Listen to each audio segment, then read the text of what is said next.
Viewers, हम कर रहे हैं कक्षा 10वीं गणित की प्रश्नावली 1.1 और आज हम इसका प्रश्न नंबर 2 करेंगे। प्रश्न नंबर 1 हम अच्छे से कर चुके हैं, बहुत ही सरल तरीके से। आपने नहीं देखा हो तो चैनल पर देख सकते हो और इसी प्रकार के और वीडियो देखने के लिए चैनल को सब्सक्राइब कीजिए। आज हम प्रश्न नंबर 2 करेंगे। दर्शाइए कि कोई भी धनात्मक विषम पूर्णांक 6q-1 या 6q-3 या 6q-5 के रूप का होता है, जहाँ q कोई पूर्णांक है। तो इसे हम करेंगे। इस प्रश्न को हल करने के लिए सबसे पहले हम यहाँ लिखेंगे माना कि धनात्मक विषम पूर्णांक बराबर a है। हमने धनात्मक विषम पूर्णांक को a मान लिया, क्योंकि यहाँ पे हमें कहा गया है कि दर्शाइए कि कोई भी धनात्मक विषम पूर्णांक इस रूप में हो सकता। तो हमने मान लिया कि धनात्मक विषम पूर्णांक जो हमसे प्रश्न में कहा गया वह a है। तो ऐसी स्थिति में प्रश्न के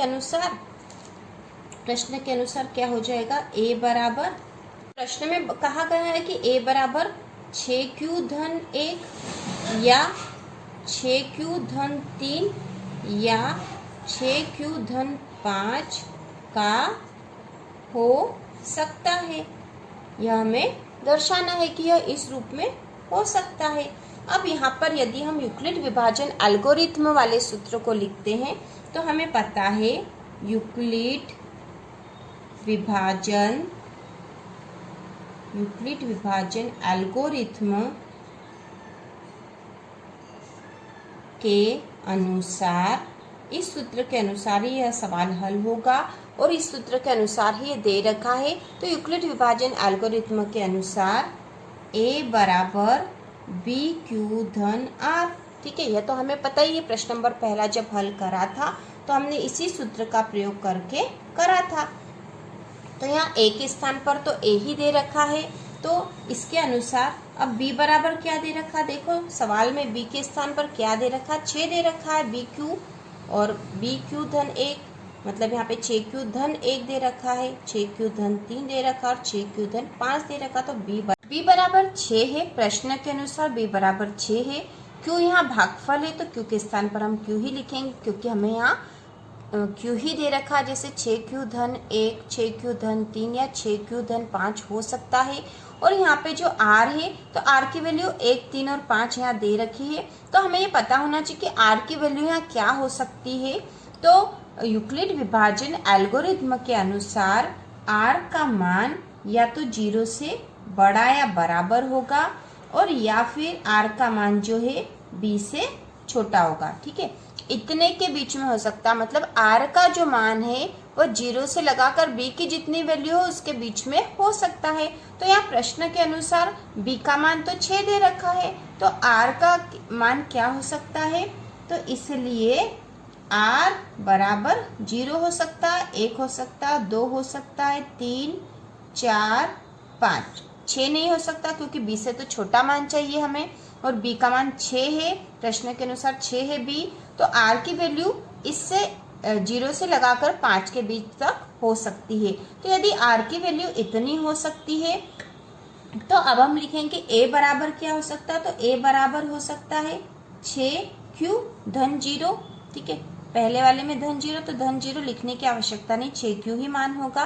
तो a बराबर 6q हो सकता है, या फिर और क्या हो सकता है, 6q-1 हो सकता है, या फिर 6q-2 हो सकता है। इसके साथ ही 6q-3 हो सकता है, 6q-4 हो सकता है, या 6q-5 हो सकता है। इतना मान a का हो सकता है। 6q से लगाकर 6q-1, 6q-2, 6q-3, 6q-4, 6q-5, क्योंकि r का जो मान है वह 0 से 5 के बीच में हो सकता है।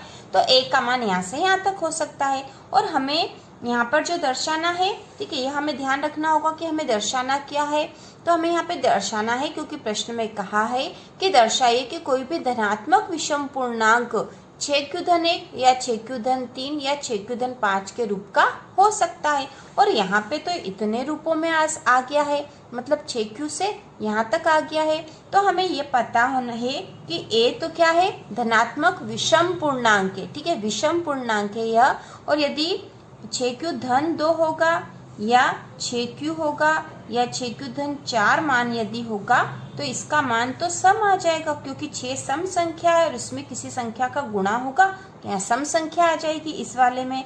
उसी प्रकार यहाँ पे सम संख्या हो जाएगी और उसमें सम संख्या जुड़ेगी तो ये भी सम संख्या होगी, और इसी प्रकार ये भी सम संख्या हो जाएगी। लेकिन a तो विषम पूर्णांक है, इसलिए इसमें ये सम वाली संख्याओं का मान तो आ नहीं सकता है। इसलिए तो पहले हम लिख देंगे कि 6q तथा 6q धन 2 तथा 6q धन 4 का मान सम संख्या होगी, का मान सम संख्या होगी।